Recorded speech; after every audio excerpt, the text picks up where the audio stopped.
Welcome.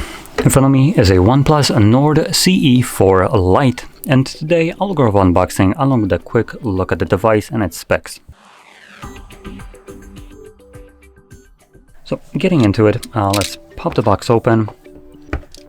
Based on the thickness of it, I can already guess that there is no charger inside, though I could be wrong. Okay, so we get a bunch of useless crap in here. Okay, cool. Apart from obviously the cable. So I'm just gonna yeet that to the side, and then we get our phone. That's a color, I'll tell you. The camera doesn't really do it justice, but it is very vibrant and very assaulting to the eye. Let's call it that. Anyway, booting it up. Just looking at the device itself, it seems to be a relatively budget phone, which I guess the Lite would kind of imply. So I'm gonna check out the price, and this device comes at 340 euros. Yikes, that's a bit more than I would have expected from a device of this caliber. Right off the bat, I am gonna, in this case, say if this is the correct price, I really wouldn't be paying this much for such a phone. It doesn't offer enough to justify over 300 euro price tag, or dollars. It's close enough. So let's go over these specs so you can actually figure it out where I'm coming from and make the call yourself as well. So number one, the display right here is a 6.67 inch display, 1080p by 2400 or 1080 by 2400. It's an AMOLED display running at 120 Hz refresh rate with a peak brightness of 2100 nits. So it does get pretty bright. It boasts a 87% screen to body ratio and just below 400 pixels per inch. Display wise, this is a decent display, I'm not gonna deny that. It's a good display all in all. Now if you flip it over to the back, that's kind of where most of everything just starts to fall apart. So starting off with the cameras, it's a 50 megapixel f1.8 aperture, 25mm wide lens with optical image stabilization and PDAF. And then below that we have the garbage lens called a 2 megapixel depth, which is just a shit cam or sticker camera as you might call. And with those cameras you can record at 1080p 30 frames for about over $300. That's a big L there. That's a yikes, my guy. Now, at the front we have a selfie camera and this hole punched camera. So that is a 16 megapixel f2.4 aperture, 24mm wide lens, and just like the back cameras, it's capped at 1080p 30 frames with gyroscopic electronic image stabilization. Again, big yikes, my guy, for $300.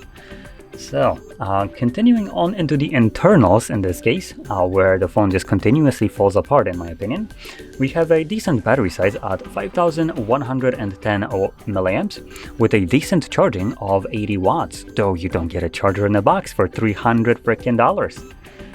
And furthermore, the device comes with 256 gigs of built-in storage and 8 gigabytes of RAM. Again, for $300 seems a bit low considering there is nothing else here that justifies this price tag. We do have expandable storage using a micro SD card, so that's good. And it also doubles as a SIM card tray. So let me just quickly pop it out so you can see. So there we go. So you have one SIM card and one SD card, or two SIM cards and no SD card options. And with the storage type in here, we are looking at UFS 2.2. Now for a budget device, that's fine. For a device at over $300 that doesn't offer anything for this price, it's not fine. And then the last kind of insult to injury is the processor that is running in here, which is a Snapdragon 695 5G, which is an outdated processor and more of a low-end one rather than what you would expect for over $300. So, last thing would be the build quality, and again, this device doesn't really give you any kind of great build quality here. So you have a plastic frame, which you can see all around here. So again, a very budget build. Then we have a plastic back. So this might look like glass, it's plastic. And obviously the front is glass. Though I don't see any kind of certification or specification for the glass that it's up here, so I'm just gonna say glass front, which you would expect. And yeah, that's basically it. Now, the reason I am kind of crapping on this device all around is because if this actually costs $300 euros. That is severely overpriced device. This should have been like 150, I would say. Max 200. So let's see how much we can get this for. Yep, that is 300. That is basically $300. And furthermore, adding insult to injury, on XCOM, which is where I'm looking at the price right now, which is about 1300 PLN. So actually a little bit more than 300. So yeah, basically the 330. It is already on a discount, and original price would have been 1500 PLN, which is a little below 400. Wow, that is a massive L there. That is not a light price tag. Now, just to kind of put this in perspective, why I'm just kind of dumpstering this device in terms of just the price. This phone would have been fine if it was priced accurately, but it is not. It is priced by a company that has settled. And just to give you a comparison to some other brand, like the Poco from Xiaomi, I always tend to bring those up. They're not sponsoring this. I just consider them to be a very, very competitive devices in terms of price to performance and what they offer. And all in all, their devices seem to be well rounded. They might not have the best skin on the Android and offer as much features of their own, let's just call that. But if you're just looking for a good device that is reliable and also offers you great performance for what you pay for, I believe Poco, specifically from Xiaomi, are the just phones that will knock out any other device out of the park. So we have two specific versions. We have the X6 and F6, and both of them have a Pro counterpart to them. So there are subtle differences between them. So X and F, one is running on Dimensity, the other one is running on Snapdragon. Personally, I don't remember which one it does which.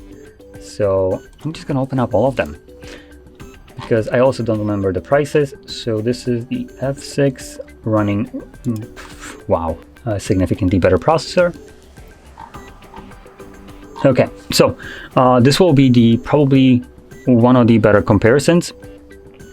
So Poco X6 Pro comes at about 290 euros, which is cheaper than this device, offering a Dimensity 8300 Ultra. That is basically a flagship grade processor, just from not Qualcomm. Obviously, it's going to smash whatever is in here out of the park. There is no competition. It's like comparing a flagship phone to a low-end device like this one. It's just not even fair. And what isn't even fair is the fact that it's cheaper, which is just comical. In terms of display-wise, again, it's going to offer lower peak brightness of 1800 nits, but it's still stupidly bright. Screen to body ratio higher, pixel density higher, kernel Gorilla Glass 5. Again, running on Android 14, just like this device is, offering 256 with 8 gigabytes of storage out of the like at entry price, but you can spec it out to half a terabyte with 12 gigs of RAM, and all of those options run on UFS 4.0 instead of the 2.2 dogshit that this one has. Again, camera wise, better 64 megapixel main shooter, then we get an 8 megapixel ultra wide and 2 megapixel macro, which I wouldn't be counting in. Again, that's a shit cam. And you can record at 4K up to 30 frames and 1080p up to 60. 16 megapixel front, 1080p 60. I'm just kind of glancing through these as quick as I can. Additionally, a 67 watt wired charging with a provided charger in the box for less than this, and a 5000 mAh battery. So this is the lower priced device that already just completely blows this out of the park. And if you are looking for something better, we have the F6, or maybe not better, but with a Snapdragon processor, I would say. So Poco F6, not the Pro. The Pro will be more expensive. Again, Snapdragon 8S Gen 3. So again, flagship grade processor, completely dumpsters what is in here. It's not even funny how vast of a difference it is. Price-wise, it's 390 euros instead of the 330 that this one apparently costs. So it's a bit more expensive, but again, you get a vastly superior device compared to this. And the price-wise, it's close enough to this that I feel just confident giving a comparison. Obviously, if you want to have a same price or lower one, then the instead of the F6, you can go for the X6 Pro, which had the Dimensity for Snapdragon. The F6 will be again, a significantly better option over this one. And again, other than the processor inside, it's a very similar device in its specifications. So what I said for the previous one almost all entirely applies to the F6 as well, with the difference of the F6 supporting a 90 watts charging with a 90 watt charger provided in the box, and having a 50 megapixel main shooter with 8 megapixel ultra wide and a no 2 megapixel macro, and a 20 megapixel selfie camera. In terms of the capability of the camera, the F6 actually allows you to capture videos at 4K 60 frames with the rear cameras, and slow motion up to 120 or 240 at 1080p. So again, and 1080p 60 with the selfie. So in terms of camera wise, the F6 will be better, but again, it's a little bit more expensive than what we have right here. But like I said before, under no circumstances would I actually recommend this one. This is what I would consider if this device would have been at 200 euros. I think 200 would have been a fair price for this device. If you're still looking for a OnePlus, I would wait for a discount on this phone if you really want it. But at the current price at release, this is a stupidly overpriced device that doesn't offer anything that is worth the extra money that you get to spend. There's nothing that justifies this price tag. So because of that logic, I would not recommend this phone. Once it drops down in price, which I'm guessing it will, as it is overpriced and it most likely will not sell too well, then I would maybe recommend picking it up. But anyway, with that being said, hopefully you found this video helpful and informative, and if you did, don't forget to smash like, subscribe, and thanks for watching.